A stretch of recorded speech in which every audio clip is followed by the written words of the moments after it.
My father died on a Tuesday. By Friday, I had buried him. By Sunday, I had started to wonder if I ever really knew him at all. I'm an attorney. I've spent 15 years in courtrooms watching people lie under oath, watching carefully constructed versions of themselves collapse under cross-examination. I know what deception looks like. I know what it costs. I know the specific way a person's face changes when the evidence no longer matches the story they've been telling. I never thought I'd need that skill inside my own family. Standing at my father's grave, listening to his colleagues describe him as a man of integrity, I was still the daughter who believed every word. Richard Carter, 64 years old, 41 years of marriage to my mother, Diane, one daughter, one life. Clean, uncomplicated, honest. That's what I thought. That's what all of us thought. Then a woman I had never seen before walked across the cemetery lawn toward me, holding something in her hands. And in less than 30 seconds, the version of my father I had carried inside me for 37 years began to quietly come apart. I want to explain what happened after that, but to explain it properly, I need to go back to the beginning. I need to tell you who my father was, before I tell you who he actually was. Because that's the part that still hurts the most. Not the lie, the love that came before it.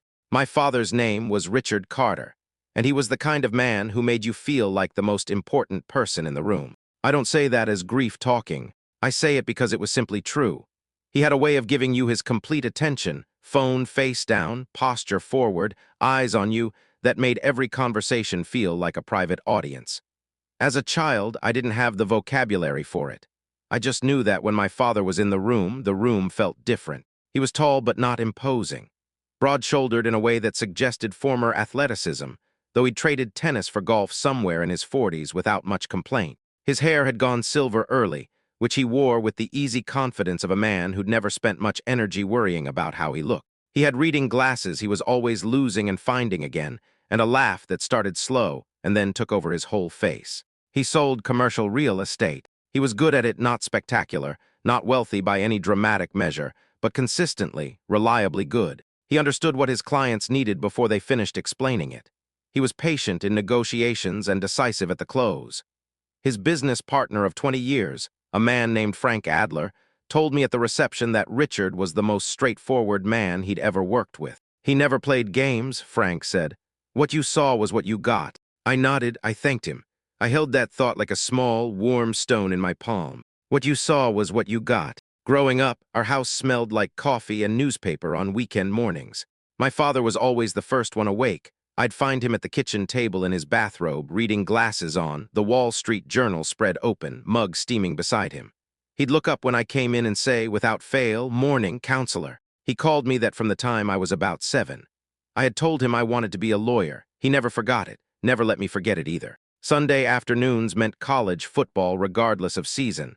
Somehow he made the off-season equally enthusiastic through draft analysis and injury reports. He grilled on summer evenings with an almost theological seriousness about temperature and timing. He slow danced with my mother in the kitchen when a good song came on the radio, which embarrassed me enormously as a teenager and makes me quietly devastated now. He was not a perfect father in the small ways. He worked long hours. Some weeks he was traveling Tuesday through Friday, back for the weekend, gone again Monday morning. He missed some school events. I remember one recital, one debate tournament, and always called afterward with specific, genuine apologies. He wasn't the father who coached every soccer team or attended every school play, but he was present when he was present. And when he looked at you, when he really looked at you, you felt it. My parents had been married since 1983. They met at a work conference. My mother was in hotel management. My father was just starting in commercial real estate. And according to family mythology, he had followed her across the lobby of a Marriott in Cincinnati to ask if she wanted to get coffee. She said yes. She always said she knew within 3 months. Their marriage was not the kind people discuss in therapy. No spectacular eruptions, no dramatic reconciliations. It was steady, companionate. They disagreed about money occasionally, about politics sometimes, about where to spend Christmas almost every year. But they did not fight the way some of my friends' parents fought. They were, by every visible measure, well suited to each other. My mother, Diane, is 70 now. She is sharp and dignified and has always run her household with a quiet competence that I've spent my adult life trying to imitate. She loved my father in a way that was mostly practical and occasionally, unexpectedly, tender. I'd see it sometimes, A hand placed briefly on his shoulder as she passed him at the table, a look exchanged across a dinner party that needed no words. 40 years of small, fluent gestures. I grew up believing that was what love was supposed to look like. He died of a cardiac event. That's what the hospital called it. His heart, which had carried all of this for 64 years, simply stopped. He had been having dinner with Frank Adler and 2 clients. He excused himself to use the restroom, and when Frank went to check on him 15 minutes later, he was on the floor of the restaurant bathroom, already gone. The physician used the word sudden, said he likely felt nothing, said it was, in the grim taxonomy of terrible deaths, one of the more merciful ones. I flew home that night from Chicago, sat in a middle seat on a 2-hour flight and stared at the seatback in front of me, trying to understand that the last time I'd spoken to him, 4 days earlier, a 12-minute call about a case I was working, him asking follow-up questions I hadn't expected, was the last time I would ever speak to him. We buried him that Friday at Riverdale Cemetery in the town where I grew up. The service was well attended. Frank Adler gave a eulogy. My mother sat in the front row in a dark gray dress and received condolences with a stillness that I recognized as her particular form of grief, controlled, inward, self-contained. Afterward, at the reception in my parents' house, I stood near the fireplace with a glass of water I never drank, listening to people I mostly recognized say things about my father that were entirely consistent with the man I knew. He was honest. He was loyal. He was one of the good ones. I believed all of it. I had no reason not to. The funeral service itself was held at St. Andrew's Episcopal, the church my parents had attended with intermittent commitment for most of their marriage. The pews were nearly full. I sat beside my mother, one hand over hers, watching the light come through the stained glass in long amber panels across the floor. The minister spoke about Richard's life in the careful, general language of men who are describing someone they knew primarily through attendance records and pledge drives. He mentioned family. He mentioned integrity. He mentioned the particular grace of a life well lived. My mother cried quietly and steadily, the way she did everything, with composure and without performance. I didn't cry, I hadn't yet. The grief was still somewhere inside me, sealed and pressurized, waiting for a moment I hadn't yet found. Afterward, in the slow migration of people toward the exits, I was standing near the door accepting handshakes and murmured condolences when I noticed them. 2 women standing slightly apart from the main cluster of departing guests. One was perhaps 60 or close to it, a woman with careful posture and short dark hair threaded through with gray. She was dressed conservatively, a navy coat, sensible heels. She held a small handbag in front of her with both hands the way people hold things when they're nervous and need something to do with their fingers. The younger woman beside her was perhaps 30, dark-haired. There was something in her face that my brain registered and immediately filed somewhere I couldn't yet access. They didn't approach immediately, they waited. Through the handshakes and the embraces and the slow clearing of the room, they stood near the back wall and waited. I noticed them twice, looked away twice, assumed they were distant colleagues of my father's I hadn't met. It was the younger woman's expression that finally made me look again, not grief exactly. Something more complicated than grief.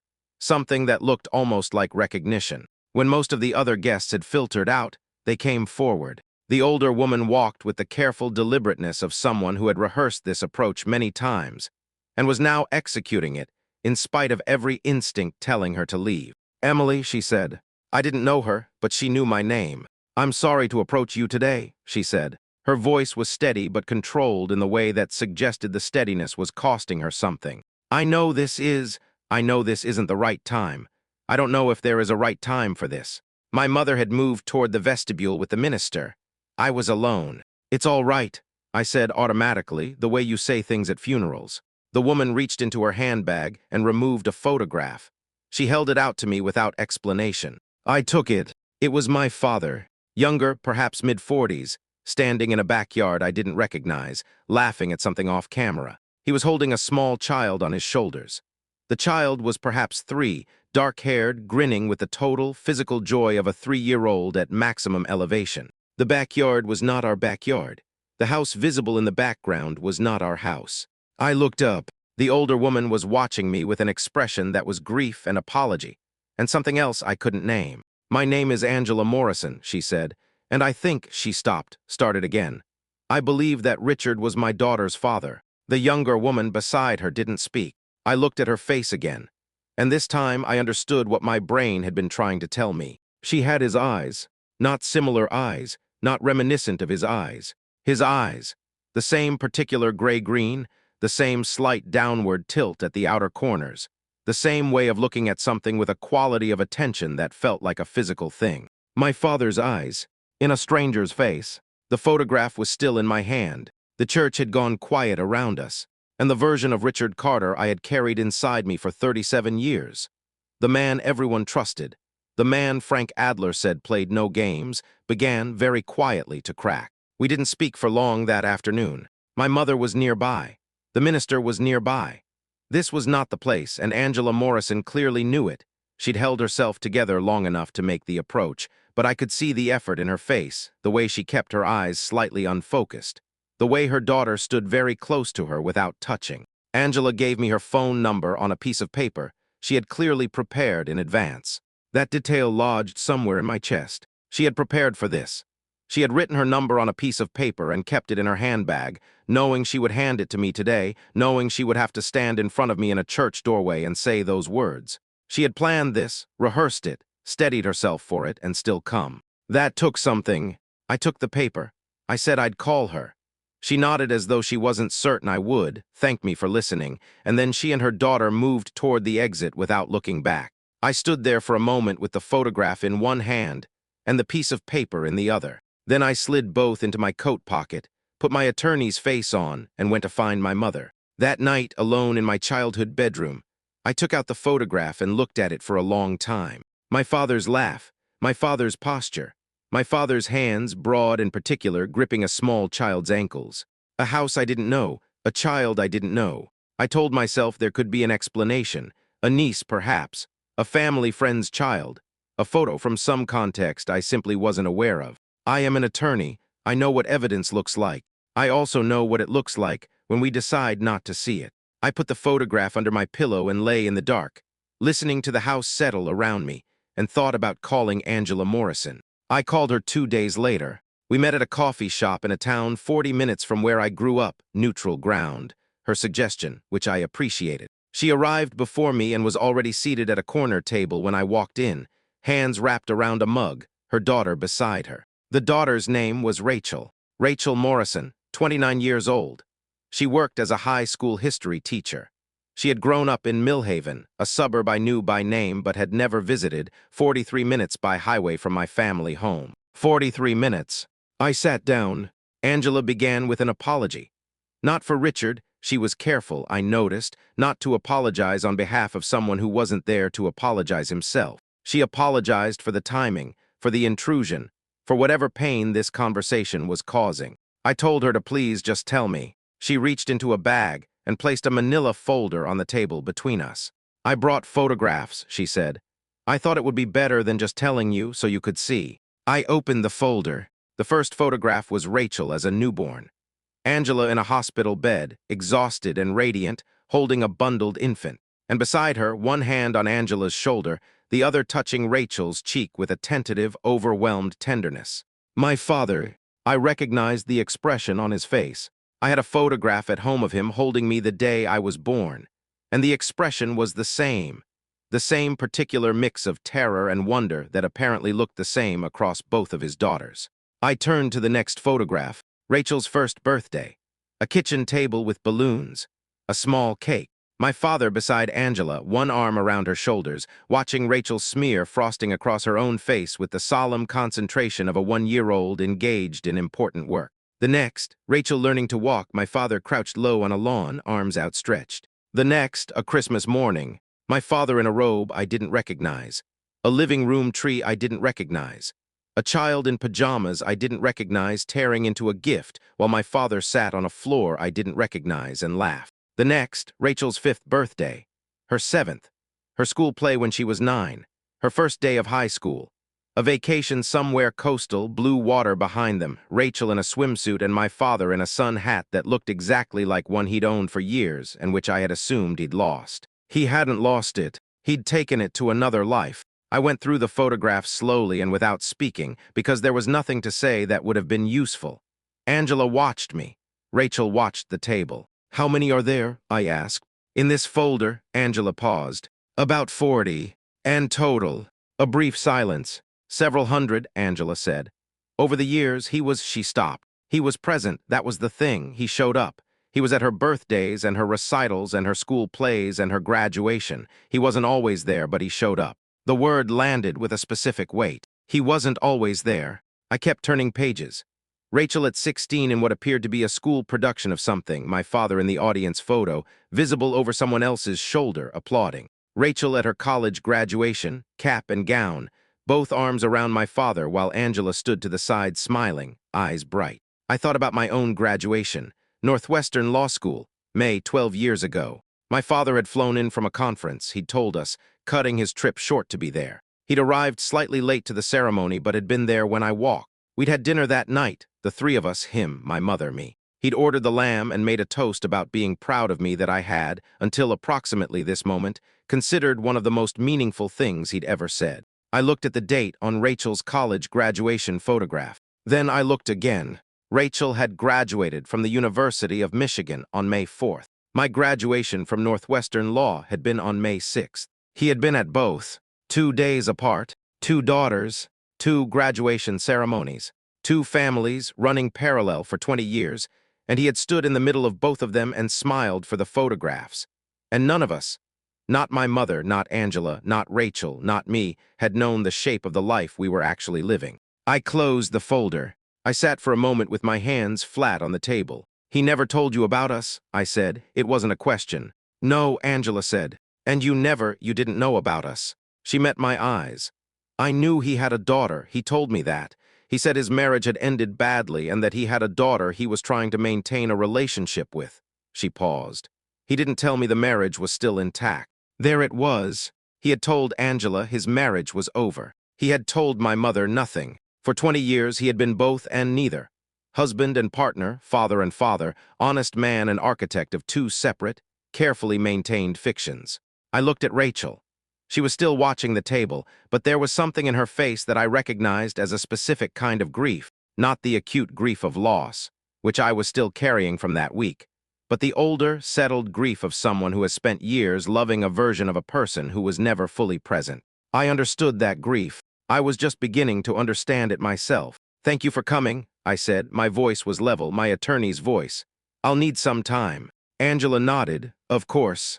I walked to my car and sat in the parking lot for 20 minutes before I trusted myself to drive. The photographs were in a folder on the seat beside me. Several hundred of them, Angela had said. 20 years.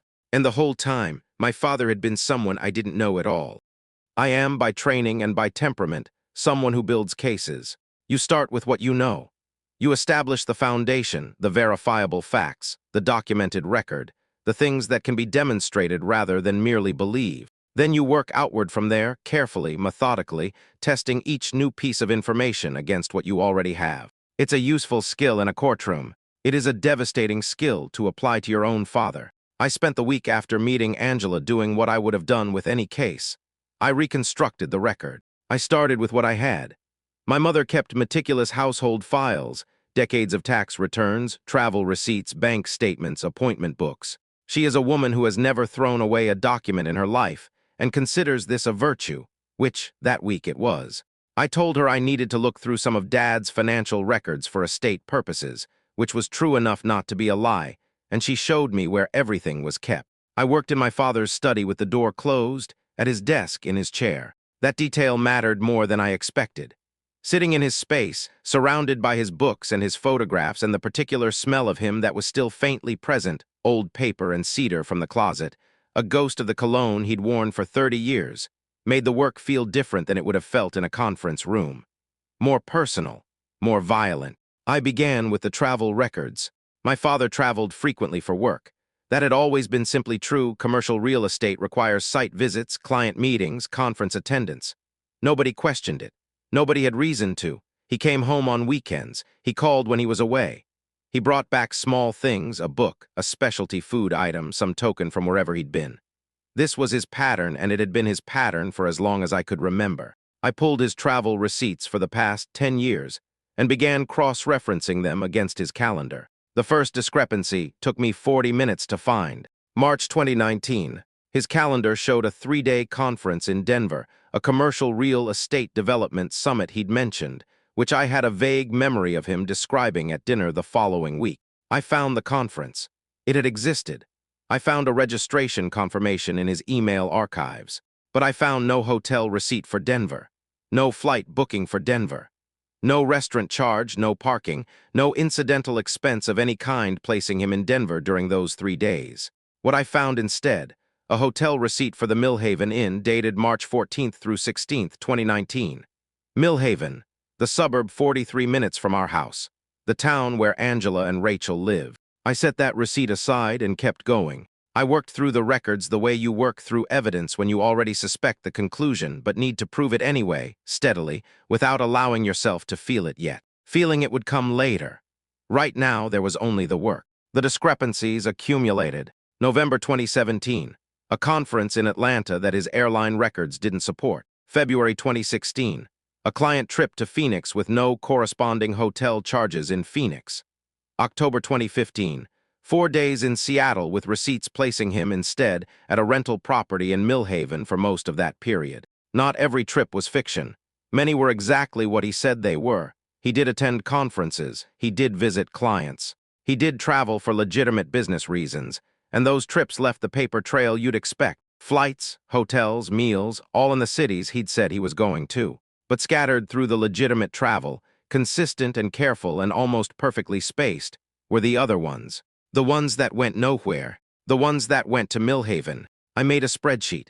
I am my father's daughter, and at least this way, I think in organized columns when things go wrong. I listed every verified absence, every confirmed trip, every documented discrepancy. By the time I finished, I had cataloged 31 trips over 10 years that did not go where my father said they were going. 31, and that was only 10 years. Angela had said 20. I closed the laptop and sat for a long time in my father's chair. The receipts were organized in neat piles around me.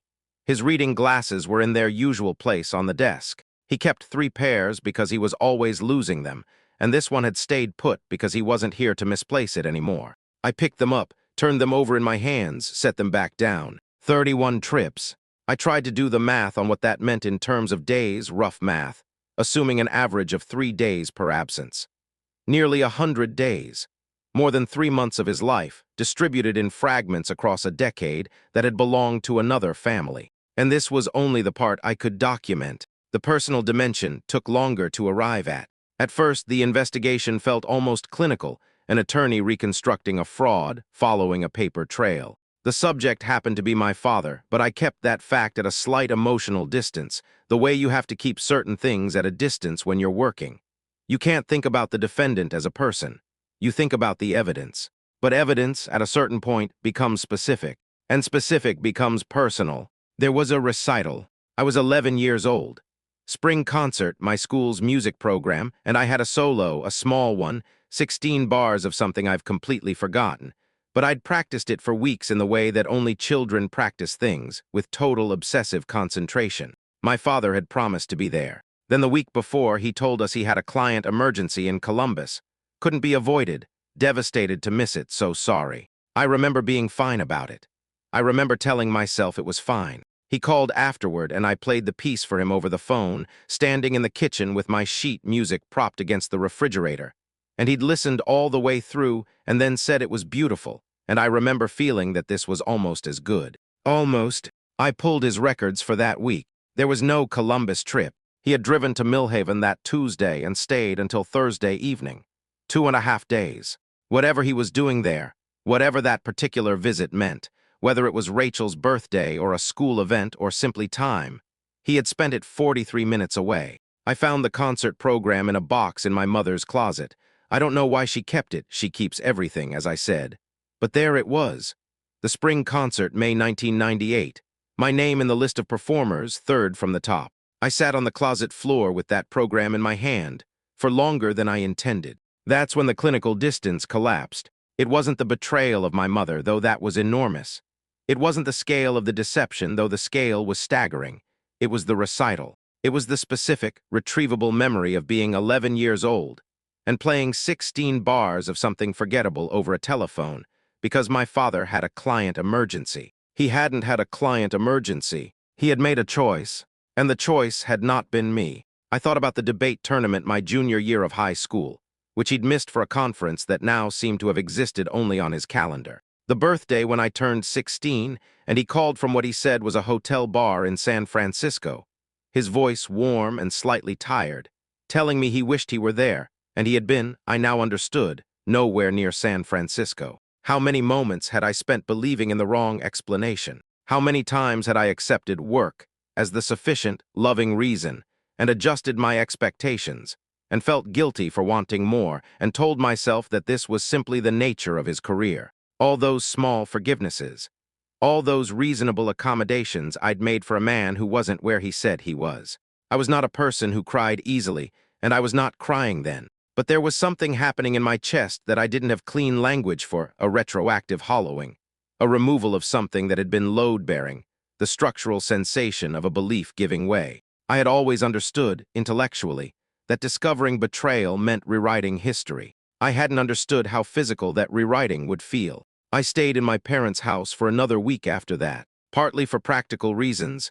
There was estate business, and my mother needed help with the paperwork cascade that follows a death, but partly because I needed to be in the space where all of this had happened, in the rooms where my father had lived his visible life, surrounded by the artifacts of the family he'd maintained while also maintaining another one entirely. I watched my mother. I did this carefully and without her noticing, I think, or at least she gave no sign of noticing. She moved through the house with the deliberate efficiency of a woman who was managing grief by managing everything around it. She reorganized the pantry. She answered sympathy cards with handwritten responses. She went through my father's clothes with a brisk, tearful practicality, sorting them into donation and memory categories with the decisiveness of someone who had already decided she would not be defined by this loss. She was 70 years old. She had been married to this man for 41 years. And I didn't know what she knew. That was the question that had been accumulating since the funeral, the one I kept approaching and backing away from. Did my mother know? Not everything. I couldn't believe she'd known everything. But something. A suspicion. A sign she'd chosen not to follow. A truth she'd made her peace with and sealed away somewhere in the deep interior of their marriage. I reviewed what I had. There had been arguments. I remembered them imprecisely, the way children remember adult conflict, as emotional weather, a change in atmospheric pressure, a tension in rooms that were usually neutral. There had been a period when I was about 13 or 14 that felt different, cooler, more careful. My parents had been polite with each other in a way that didn't feel like politeness, but like something politeness was covering. It had passed. I'd assumed it was a marital rough patch, the kind adults moved through and never explained to their children. I'd been relieved when the temperature normalized. Now I wondered what had happened during that period. There were other things, small things individually meaningless. My mother had always handled their finances separately from my father's business accounts. She managed the household accounts. He managed business. This had seemed like reasonable division of labor. Now it seemed like deliberate compartmentalization. She had never, in my memory, asked to see his travel itineraries. She'd known roughly where he was going, city and duration, but she'd never asked for hotels or flight numbers. I had attributed this to the natural trust of a long marriage. Now I turned it over. She had once, when I was perhaps 17, said something offhand about your father's complicated life that I had never quite filed anywhere. I hadn't known what it meant. I still didn't know what it meant. But the phrase had always existed somewhere in my memory, loose and unattached, and now it attached to something. Your father's complicated life. Had she known, or had she known enough, and decided that knowing more was not something she could survive? There was a difference between those two things, a significant one, and I didn't know which it was. I didn't ask her directly. I am aware that this requires explanation. I am an attorney. I am not afraid of direct questions. I ask them for a living. But this was my mother. 70 years old, 1 week out from burying her husband of 41 years, moving through her grief with a dignity that had always been her primary form of armor. If she didn't know, asking would destroy something that couldn't be rebuilt. If she did know, asking would mean having a conversation that I couldn't predict and couldn't control. I needed more information before I could approach her. I needed to understand the shape of what I was dealing with before I put it in front of her. So I waited, and I kept looking. I found the letters on a Saturday. My mother had asked me to go through my father's home office, specifically the filing cabinet, which contained decades of professional documents that someone would need to sort before probate could proceed. She couldn't bring herself to do it alone. I said I'd handle it. I had already been through the financial records. I thought I knew what was in the cabinet. I was wrong. The bottom drawer was heavier than it should have been. I pulled it fully open and found the expected rows of labeled folders.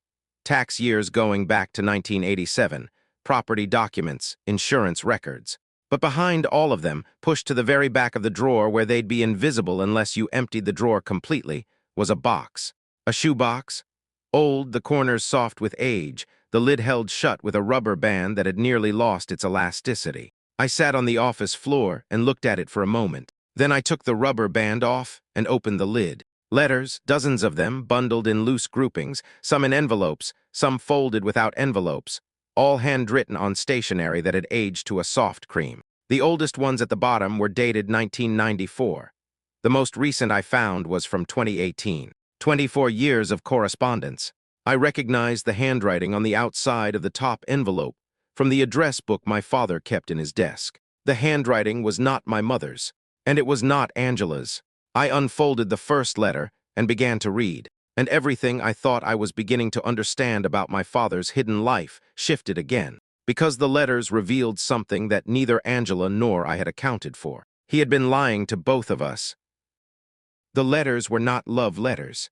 That was the first thing I understood, working through them in order, sitting on my father's office floor with the shoebox open beside me and the afternoon light moving slowly across the carpet. They were not the letters of a man consumed by passion, or torn between two lives, or drowning in romantic guilt. They were the letters of a man who was very good at managing people, who understood, with a kind of cold fluency, exactly how much truth each person in his life needed to receive in order to continue believing in him. Angela had written to him consistently over the years, and he had written back. The correspondence had begun in 1994, 2 years after Rachel was born, 2 years after whatever the beginning of this had been. By 1994, the situation was established. Angela knew he had a daughter from a previous relationship. She believed his marriage was functionally over. She had been waiting, with a patience that accumulated through the letters into something that read almost like grief even in its early stages, for him to finalize the separation he had told her was coming. He had been telling her this since 1994. I read letter after letter in which my father wrote to Angela about the process of extricating himself from his marriage, the legal complications, the financial entanglements, the need to be careful about the timing for his daughter's sake. He was always so careful about the timing. He always had a reason why this particular month, this particular season, was not quite right. Angela, to her credit, pushed back. Not aggressively. Her letters had the tone of a woman who had learned that pushing too hard produced withdrawal and had calibrated herself accordingly. But she pushed. She asked about timelines.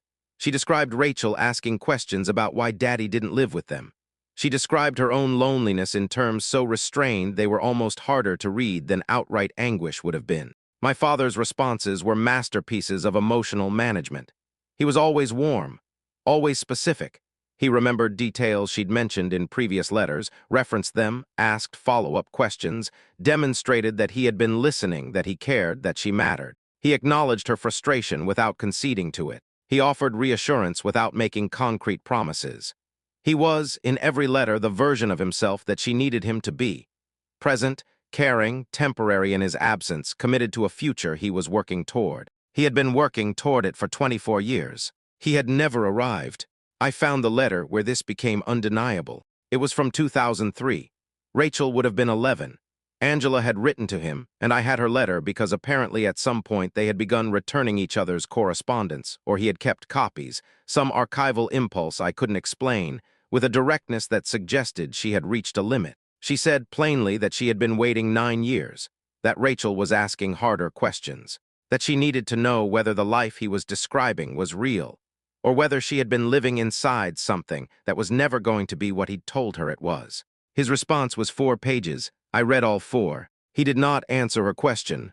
Instead, he spent 4 pages describing his love for her, his love for Rachel, the difficulty of his situation, the unfairness of what he was asking of her, his own guilt and conflict and exhaustion. He was, on the page, a man in genuine pain. The writing was good, better than you'd expect from a real estate broker, emotionally fluent in a way that made me wonder how much of his charm had been this, exactly. The ability to produce the appearance of depth on demand. At the end of the 4th page, he wrote, "I'm not going anywhere. I need you to believe that. Whatever the paperwork says, whatever the timing is, I am not going anywhere." Angela had apparently believed him. She had kept writing until 2018. 6 years before his death, the correspondence stopped. I didn't know why. I didn't have her letters from the last several years. But his last letter to her, dated November 2018, was brief, half a page, and the tone had shifted. Less warm, more careful. It read like a man creating distance while maintaining the appearance of closeness. It read like someone beginning to close a door without wanting to be seen doing it. I sat with that for a long time. Angela had come to his funeral. She had stood in that church and waited until the service ended. And then she had crossed the room and handed me a photograph, and said those words with a steadiness that had clearly cost her everything. She had loved him for more than 20 years. He had never been who he told her he was. She was not the other woman in the way that phrase usually functions: predatory, knowing, complicit. She was a woman who had been told a story and had trusted the person telling it, and had built her life around the version of events she'd been given. Which meant that in some important sense, Angela and my mother and I were all versions of the same thing. We had all believed in a Richard Carter who had arranged himself differently for each of us, and in doing so had been fully real to none of us. I put the letters back in the box. I sat for another moment in the quiet of his office, in the smell of cedar and old paper, beside the reading glasses he'd left behind. Then I called Rachel Morrison. We met without our mothers. That had been my suggestion, and Rachel had agreed to it readily enough that I understood she'd been thinking the same thing. Whatever conversation we needed to have it without managing anyone else's feelings at the same time. She was already there when I arrived, same coffee shop, same corner table, different seats. She was drinking tea. She had the careful posture of someone who had prepared themselves and wasn't sure the preparation was sufficient. I sat down. For a moment, neither of us spoke. "This is strange," Rachel said. "Yes," I said. "I've been trying to figure out what to call you in my head." She looked at her mug. "I keep defaulting to the other daughter and then feeling terrible about it. That's what I've been calling you too." She looked up, something shifted in her face, not quite a smile, but adjacent to one. "Okay, that's okay, at least it's mutual." I had brought the letters. I hadn't planned to show them to her immediately, but I'd brought them because they seemed like the kind of thing she had a right to know about, and I had never been good at withholding relevant information from people who were entitled to it. I put the shoebox on the table. Rachel looked at it. "Letters," I said, "between your mother and my father, going back to 1994. Her expression changed. "She never told me about letters. I don't know if she knows I have them.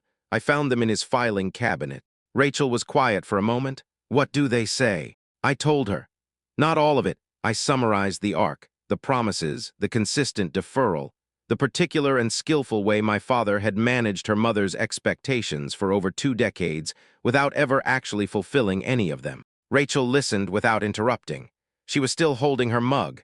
I noticed her grip tighten slightly at one point and then deliberately loosen. When I finished, she said, "So he told her the marriage was over. From the beginning. And it wasn't. Not even close." She set the mug down. "My mother waited for him," she said. "It was an accusation. It was just the sentence. She didn't date anyone else. She had a few. There were a couple of people over the years. I remember one when I was in college, but nothing serious. She was always," she stopped. "She was always in some kind of holding pattern." "I'm sorry. Don't apologize for him." "I'm not. I'm apologizing for the situation." She looked at me. Something in her face that I was beginning to recognize as her version of an expression I made myself. The attorney face, the controlled processing face, the face you wear when you're feeling more than you're willing to show. "He told you he was divorced," I said. It wasn't a question, but I wanted confirmation. "He told my mother he was separated and that the divorce was complicated. He told me," she paused. "He told me his relationship with you and your mother was difficult, that you were estranged, that he was trying to repair things." She looked at the table.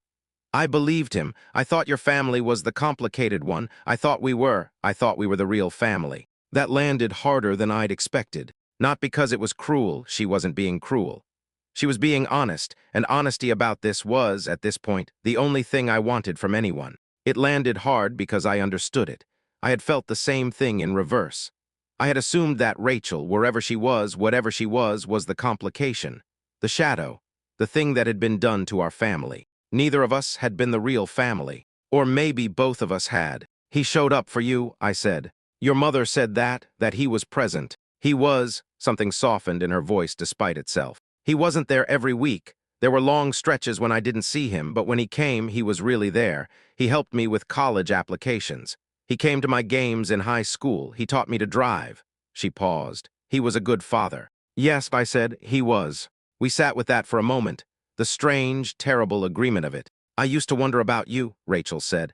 His other daughter, the lawyer, he talked about you sometimes. He was proud of you. He'd say things like, Emily just won a big case, or Emily's working too hard. He never used your name directly, but I always knew he was talking about you. I didn't know what to do with that. I filed it somewhere and kept going. I used to wonder if you knew about me, Rachel continued. When I was a teenager, I used to think about it a lot. Whether there was this other girl somewhere who knew everything, who knew I existed and just didn't care. I thought that was the explanation, that everyone knew except me. Nobody knew, I said. No, she said, nobody knew. We ordered more coffee. We talked for 2 hours. We talked about the specific memories of him we each carried. Comparing versions, the way you compare photographs of the same building taken from different angles. He had made the same jokes to both of us.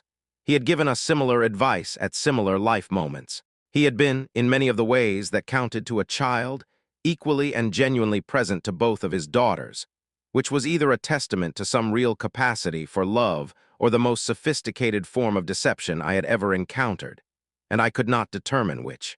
By the end of the 2 hours, I understood something about Rachel Morrison that I hadn't expected to understand. She had lost the same father I had, not a villain, not a stranger. The same man, warm, specific, attentive, proud, who had simply been running 2 versions of himself in parallel, and whose death had now collapsed the distance that had kept those versions from touching. We were not enemies. We were 2 people standing in the wreckage of the same carefully constructed illusion. What happens now? Rachel asked as we were putting on our coats. There's an estate, I said. There'll be a will reading. I don't know what's in it. Should I be there? I looked at her. Yes, I said, I think you should. The will reading was scheduled for the 3rd week after the funeral, at the offices of Hargrove and Bell, the estate attorneys my father had retained, apparently, some years prior. I had called ahead to confirm that Rachel and Angela could attend, citing their potential status as beneficiaries. The attorney, a careful man named Gerald Hargrove, had said he would need to review the documentation Angela had brought to the funeral before confirming their standing. He called back 2 days later. He confirmed their attendance. The tone of his voice, careful and unsurprised, told me he had been expecting this complication. We gathered on a Tuesday morning, my mother and I on one side of the conference table, Angela and Rachel on the other. My mother had been told, in the days before the meeting, the essential facts of what I had discovered. I had told her myself, as gently and directly as I knew how. She had listened. She had not collapsed. She had sat in the kitchen of her house with her hands flat on the table and listened to me describe the photographs and the receipts and the letters. And when I finished, she had been quiet for a long time and then said, Tell me about Rachel. I had told her about Rachel. She had cried once briefly, and then stopped and asked for a glass of water and not cried again. She looked at Angela across the conference table with an expression I could not fully read, not hatred, not warmth, something more complex and exhausted than either. Angela looked back with the same quality of exhaustion. 2 women who had loved the same man completely, and been given, between them, not one complete version of him. Gerald Hargrove read the will. My father's estate was larger than I had known. Not dramatically wealthy, but substantially more than the household finances had suggested, a fact that would require its own investigation, because money had clearly been moving in ways that weren't visible in the accounts I'd reviewed. There was the house, left to my mother in full. There was a life insurance policy, standard. There were 2 investment accounts in my name, which I had been aware of in approximate terms. And then Gerald Hargrove read a provision that silenced the room. There was a trust, established in 2001, funded steadily over 20 years, named the Morrison Education and Welfare Trust, which had been administered quietly by a separate firm that none of us had known to look for. The trust had been funding Rachel's education since she was 8 years old. College tuition, fully covered. A graduate stipend if she chose to pursue it. Monthly contributions to Angela's living expenses for the past 15 years, deposited under a holding company name that would have meant nothing to anyone who didn't know to look. He had been supporting them, financially, systematically, for 20 years. Nobody spoke for a moment. Then my mother said, very quietly, "He told me that money was going into a business reserve account." Gerald Hargrove folded his hands on the table. "Mrs. Carter," he said carefully, "there is one additional matter." He opened a second folder. "There is an account," he said. "That does not appear to belong to either family." He slid a single document across the table. An account number, a balance that made Angela's breath catch audibly, a name on the account that none of us recognized, and a notation in my father's handwriting at the bottom of the document, in the careful, legible script I had known since childhood. For when the time comes, nobody at that table knew what it meant, but I intended to find out. The account belonged to no one I could find in my father's life. The name on the documentation was a corporate entity, a limited liability company called Cartwell Holdings, registered in Delaware in 1999. Delaware registration is a common choice for businesses that prefer opacity over transparency, which is a polite way of saying it's where you incorporate when you don't want people to find you easily. I knew this because I am a corporate attorney, and I have spent 15 years navigating exactly these structures on behalf of clients who had various reasons for wanting their financial arrangements kept at a careful distance from direct scrutiny. My father had incorporated Cartwell Holdings the same year Rachel turned 7. I spent 4 days researching it before I found the safe deposit box. The box had been rented at a branch of First Meridian Bank in a town I'd never heard of, a small community 40 minutes in the opposite direction from Millhaven, equidistant from our family home and Angela's, as though he had chosen the location with geometric precision. The rental agreement was listed in the estate documentation that Gerald Hargrove had provided, almost as a footnote, the kind of thing that gets included in a comprehensive inventory and might easily be overlooked in the weight of everything else. I did not overlook it. I drove there on a Thursday morning alone. My mother had offered to come. Rachel had offered to come. I told them both I needed to go first, to understand what was there before deciding how much of it needed to be shared and with whom. This was partly the attorney in me, managing information before its release. But it was mostly something more personal than that. Whatever was in that box, my father had put it there for a reason. I wanted to meet that reason by myself. The bank manager was a young woman who handled the estate documentation with efficient sympathy, the practiced kindness of someone who deals regularly with the administrative aftermath of loss. She verified my executor credentials, led me to the vault, and left me alone in a small private room with the box on the table in front of me. The box was not large, standard size, perhaps 30 centimeters long, the kind designed for documents and small valuables. I sat down. I opened it. There were 4 items. The first was a manila envelope containing financial records, detailed, comprehensive records of Cartwell Holdings going back to its founding in 1999. 25 years of transactions, organized chronologically, annotated in my father's handwriting with notations that were precise and occasionally, unexpectedly, emotional. Not the cold records of a man hiding money.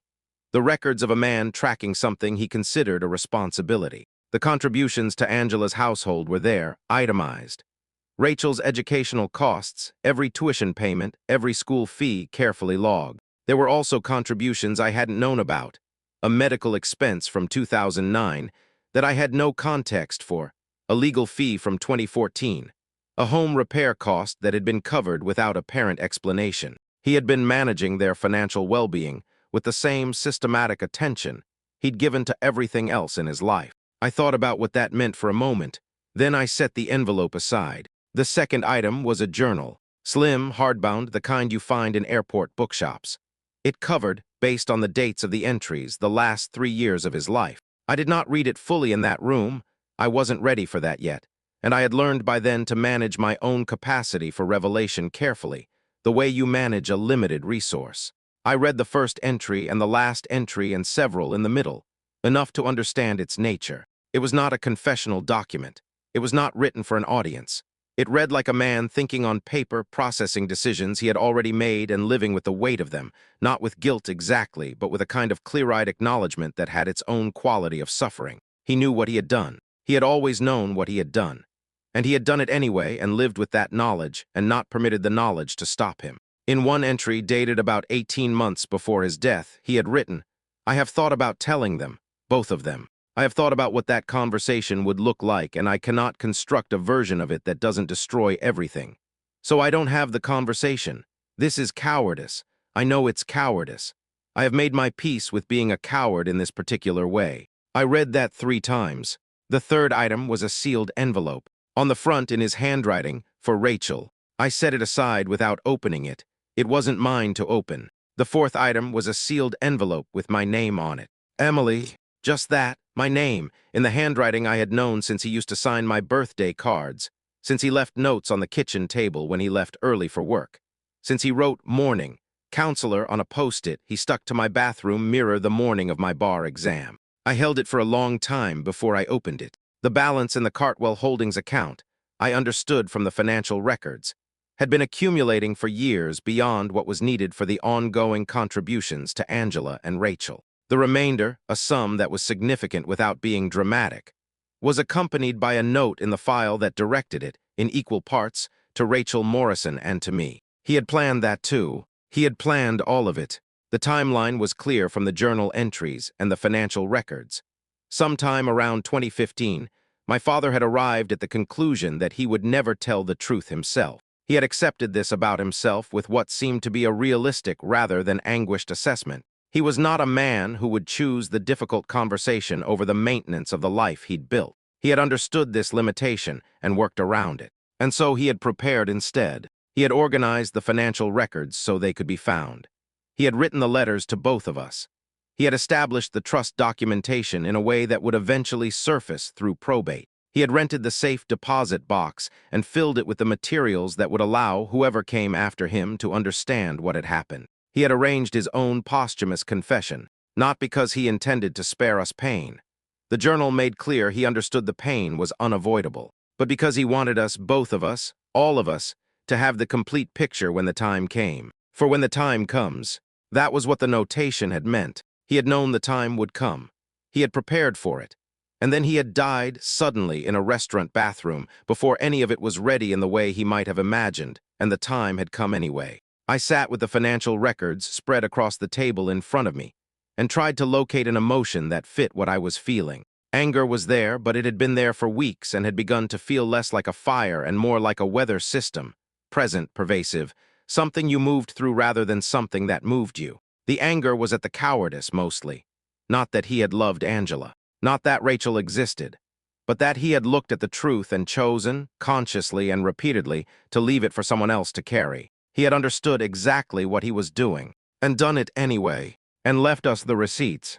I gathered the materials, put them carefully back in the box, and picked up the envelope with my name on it. Then I drove to my mother's house, and I sat in the car in the driveway for a while. And then I went inside and made tea and sat at the kitchen table and opened the letter my father had written me. It was 4 pages, handwritten, on the same cream stationery as the letters to Angela. He began with my name. Not dear Emily, not a formal salutation, just Emily, as though the letter were a continuation of a conversation already in progress. I want to tell you something true, he wrote, which I understand is almost funny given the circumstances. But I find I want the truth to be the thing you have from me at the end of all this, even if it comes too late to be useful. I read slowly. My tea went cold. He did not apologize. He had written, apparently, an early draft that contained apologies because he referenced it. I wrote a version of this letter that was full of apologies, and I threw it away because the apologies felt like they were for me, not for you. An apology at this point is a way of asking for something. I'm not going to ask you for anything. What he offered instead was an account, not an explanation. He was careful about that distinction, careful enough to name it explicitly. I'm not going to explain this to you because there isn't an explanation that changes what it was. But I can tell you what it was. He told me about Angela. How it had begun, a conference, 1991, a year before Rachel was born, before he had any intention of it becoming what it became. How it had become something he hadn't planned and couldn't undo and had not, in the end, been willing to. He wrote about this without romance and without self-pity. He had loved her.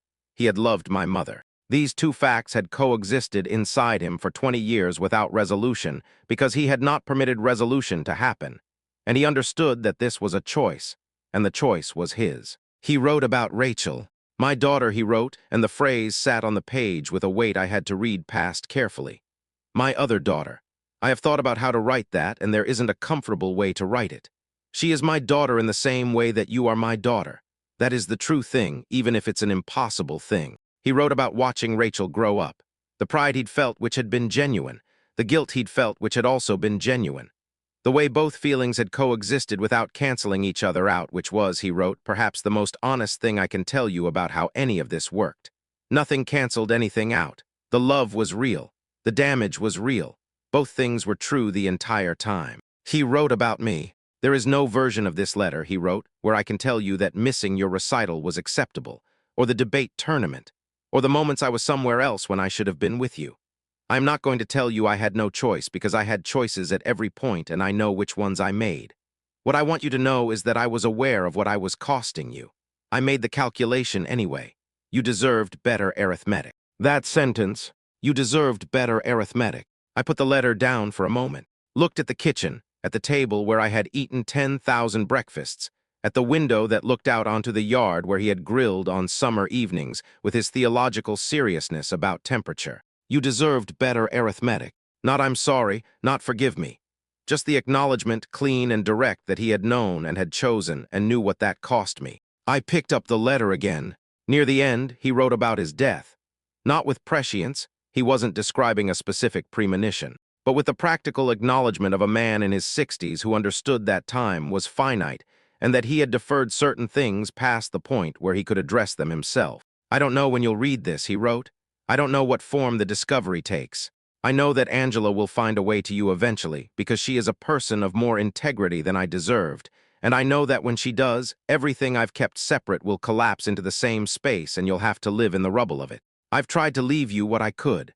The financial records, this letter, the envelope for Rachel, which I hope you'll give her. I am not asking you to understand. I am asking you to know that the father you believed in was not entirely a fiction. He loved you as well as he was capable of loving anyone. The problem was the ceiling on his capacity. And then at the bottom of the 4th page, in slightly smaller writing, as though he'd added it after finishing and found he had one more thing. Take care of your mother. She is stronger than you think, and she deserves the chance to prove it. And find Rachel if you can. She's been looking for a sister her whole life, even if she doesn't know that's what she was looking for. The letter ended there. No signature. He had written my name at the top and left the bottom blank. I sat at that kitchen table for a long time. Outside the window, the yard was going toward autumn. The oak tree at the back of the property was just beginning to turn, a slow infusion of amber at the edges, a change that would take weeks and happen whether you watched it or not. My father had planted that tree the year I was born. I thought about what he had written, the ceiling on his capacity, as though love were a room with a fixed height, and he had filled it as completely as he could, and the filling was real, and the ceiling was also real. I didn't know whether that was wisdom or excuse.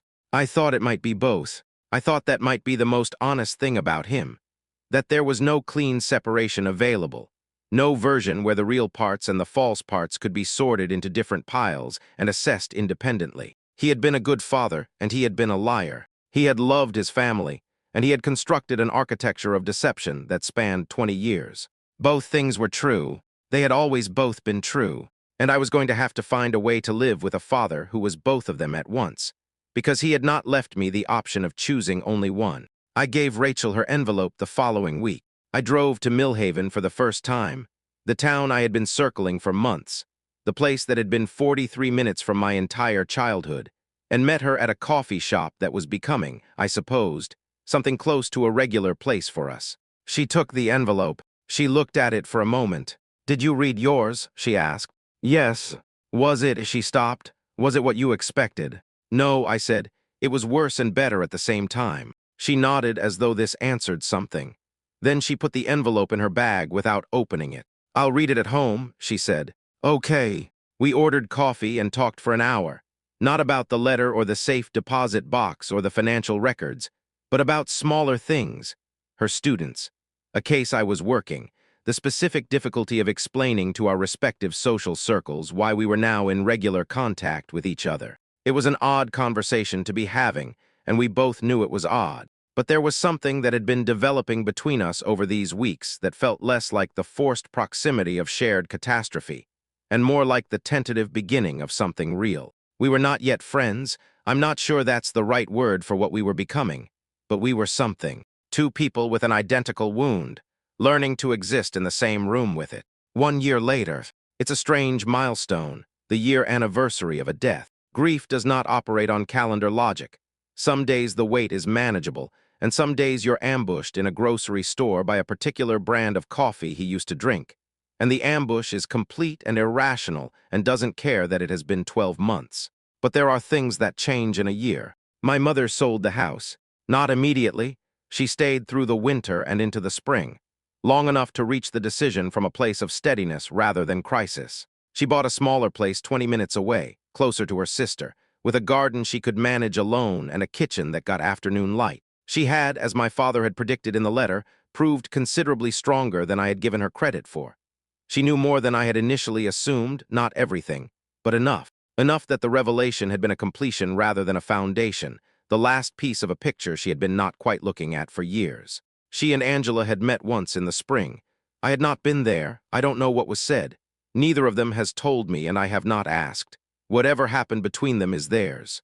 Rachel and I had dinner most months. Sometimes just the two of us, sometimes with our mothers, occasionally in combinations that required a kind of social tact that we were both still learning. She had read her letter the night I gave it to her, and when I asked her later what she thought, she had been quiet for a moment and then said, "He knew what he was doing to us. He just thought his love was a sufficient trade-off." I had thought about that for weeks. He thought his love was a sufficient trade-off. I wasn't sure he had been wrong, exactly. I wasn't sure he had been right.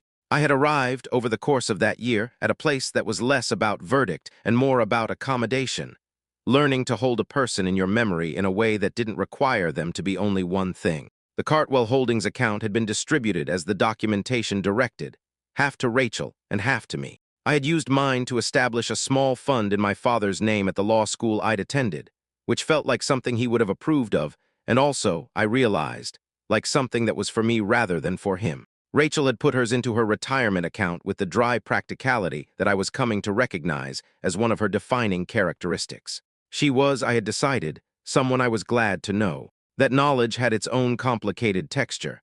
The gladness was real. The path to it had been terrible. I was not sure I would ever fully separate those two facts. We visited his grave on the anniversary. Rachel's suggestion, which surprised me. I had assumed she would want to keep some distance from the formal markers of my family's grief, the headstone that bore only my mother's version of his name and life. But she had called me 3 weeks before the date and asked, simply, whether I was going. I said yes. She said, could I come? I said yes. We arrived separately and met at the cemetery gate. The day was cool and clear, the kind of October morning that feels like a held breath. We walked to the grave without much conversation, the way you walk in places that require a certain quietness.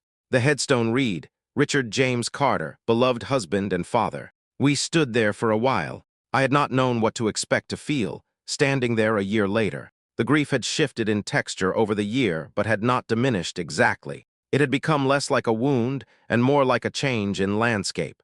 Something you navigated rather than something that stopped you. The anger was still there too, underneath. I didn't expect it to disappear. I had decided I didn't need it to disappear to continue functioning, which was its own kind of resolution. I've been thinking about him a lot lately, Rachel said. Me too. I keep trying to figure out if I understand him. She was looking at the headstone. Her profile in the October light looked, briefly and at a certain angle, like a photograph I had once seen of a man laughing in a backyard I didn't know. Do you, she asked, after everything, do you understand him? I thought about the letter, the journal, the receipts organized in careful columns, the 43 minutes between our families, the reading glasses he was always losing, the slow dance in the kitchen to a song I couldn't remember. I spent my whole life trying to understand him, I said. Rachel looked at me. Did you ever figure it out? I looked at the headstone, at the name, at the words beloved husband and father, which were true and not true, and the only words anyone had found to put there. No, I said. The word was quiet and complete. Then, and maybe that's the answer, Rachel didn't respond immediately. We stood in the October stillness, two women beside a grave, daughters of the same man who had never been fully anyone's. After a while, she reached out and took my hand. Not a dramatic gesture, not a cinematic reconciliation, Just a hand offered and taken in the way that people reach for each other when language has gone as far as it can go. We stayed a while longer. Then we walked back to the gate together and out into the ordinary world, carrying the weight of a man we had loved without ever fully knowing him, which is, I have come to understand, the condition of loving anyone at all. We just didn't know that until he was gone.